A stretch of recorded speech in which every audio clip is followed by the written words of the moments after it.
आज सुनते हैं शनिवार व्रत की कथा। तो एक बार बोलिए प्रेम से शनि महाराज की जय। एक समय की बात है, सभी नवग्रह सूर्य, चंद्रमा, मंगल, बुध, बृहस्पति, शुक्र, शनि, राहु और केतु में विवाद छिड़ गया। विवाद का कारण था कि इनमें से सबसे बड़ा कौन है। कोई निर्णय न होने पर सभी देवराज इंद्र के पास निर्णय कराने पहुँचे। इंद्र किसी एक का पक्ष नहीं ले सकते थे, इसीलिए उन्होंने निर्णय देने में अपनी असमर्थता जताई। परंतु उन्होंने उन सबको पृथ्वी पर राजा विक्रमादित्य के पास जाने की सलाह दी, क्योंकि राजा विक्रमादित्य अति न्यायप्रिय थे। इंद्र ने कहा कि वे ही इसका निर्णय कर सकते हैं। इंद्र की सलाह से सभी ग्रह एक साथ राजा विक्रमादित्य के पास पहुँचे और अपने आने का कारण बताया। राजा इस समस्याओं से अति चिंतित हो उठे, क्योंकि वे जानते थे कि अगर उन्होंने किसी एक को बड़ा बताया तो बाकी ग्रह कुपित हो उठेंगे।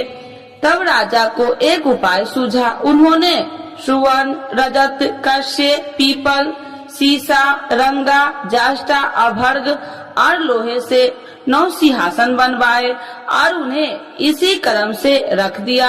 राजा विक्रमादित्य ने उस सब से निवेदन किया कि आप सभी अपने सिंहासन पर स्थान ग्रहण करें। जो भी अंतिम सिंहासन पर बैठेगा वही सबसे छोटा होगा।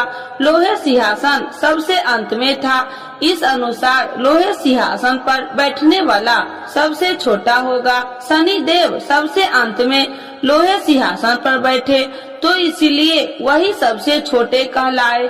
शनि देव को लगा कि राजा ने यह जानबूझकर किया है, इसीलिए उन्होंने कुपित होकर राजा से कहा, राजा तू मुझे नहीं जानता। सूर्य एक राशि में 1 महीना, चंद्रमा 2.25 महीना, 2 दिन, मंगल 1.5 महीना, बृहस्पति 13 महीना, वह बुध और शुक्र 1 महीने विचरण करते हैं, परंतु मैं 2.5 से 7.5 साल तक रहता हूँ। शनि देव क्रोधित होकर कहने लगे कि श्री राम की 7.5 आने पर उन्हें वनवास हो गया।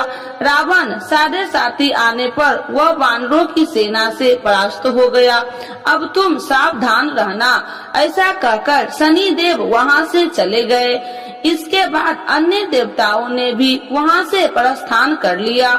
कुछ समय बाद राजा की 7.5 आई। तब शनि देव घोड़े के सौदागर बनकर वहाँ आए। किसी ने राजा को सूचना दी कि कोई घोड़े का सौदागर आया है तथा उसके पास जो घोड़ा है वह बहुत बढ़िया है। राजा ने यह समाचार सुनकर अपने अश्वपाल को उस सौदागर से घोड़े खरीदने का आदेश दिया। अश्वपाल ने कई अच्छे घोड़े खरीदे। वह एक सर्वोत्तम घोड़े को राजा को सवारी हेतु दिया। राजा जैसे ही उस घोड़ा पर बैठा वैसे ही वह घोड़ा भागकर वन की ओर चल गया। वन में काफी अंदर पहुँच वह घोड़ा गायब हो गया और राजा भूख प्यास जंगल में भटकता रहा। भटकते भटकते राजा को बेहद प्यास लगी। तब एक ग्वाले ने उसे पानी पिलाया।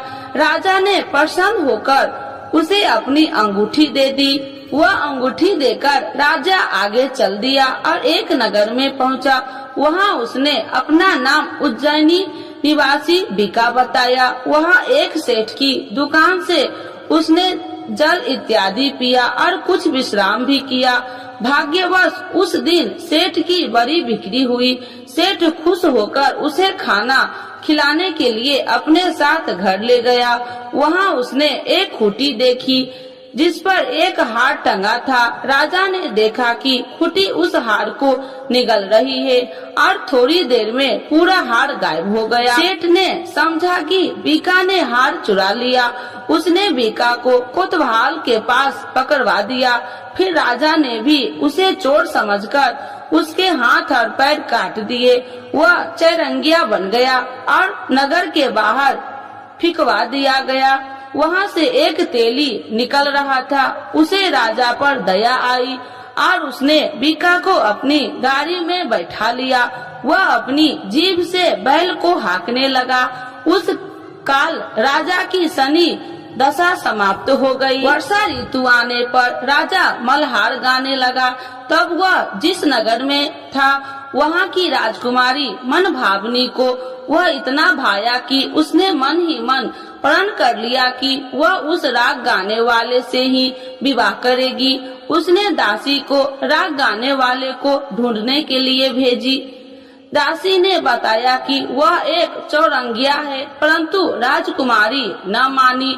अगले ही दिन से राजकुमारी अनशन पर बैठ गई कि विवाह करेगी तो उसी से उसे सबने बहुत समझाया, पर फिर भी जब वह न मानी तो राजकुमारी के पिता ने उस तेली को बुलावा भेजा और विवाह की तैयारी करने को कहा। फिर उसका विवाह राजकुमारी से हो गया। एक दिन सोते हुए स्वप्न में शनि देव ने राजा विक्रमादित्य से कहा, राजन, देखा तुमने मुझे छोटा बताकर कितना दुख झेला है। तब राजा ने उनसे क्षमा मांगी और प्रार्थना की, हे शनिदेव, जैसा दुख मुझे दिया है किसी और को न देना।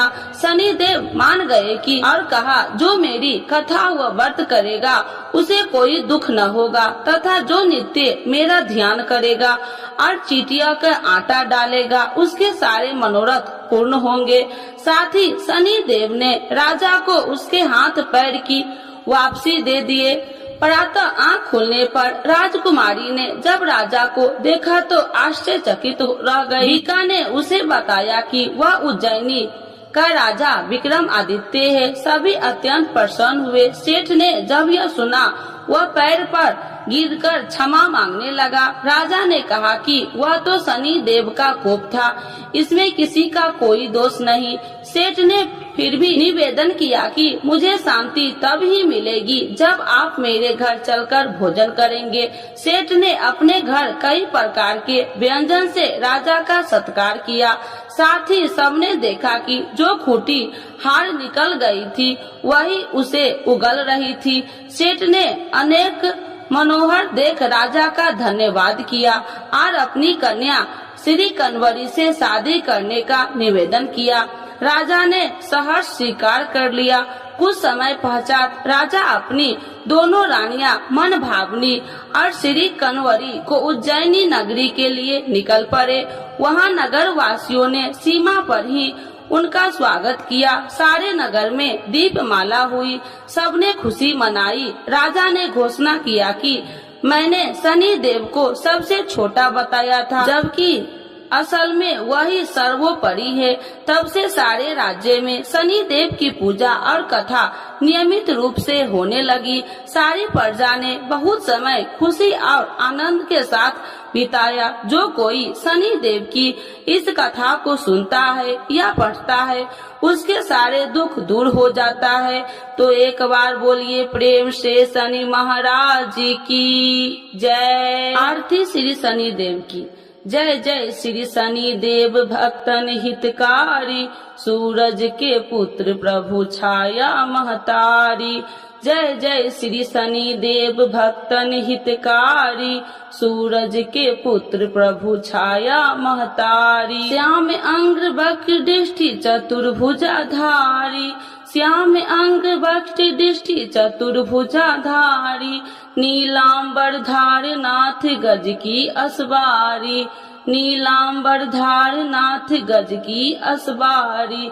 जय जय श्री शनि देव भक्तन हितकारी, सूरज के पुत्र प्रभु छाया महतारी। क्रीट मुकुट शीश सहज दीपत है लीलारी, क्रीट मुकुट शीश सहज दीपत है लीलारी।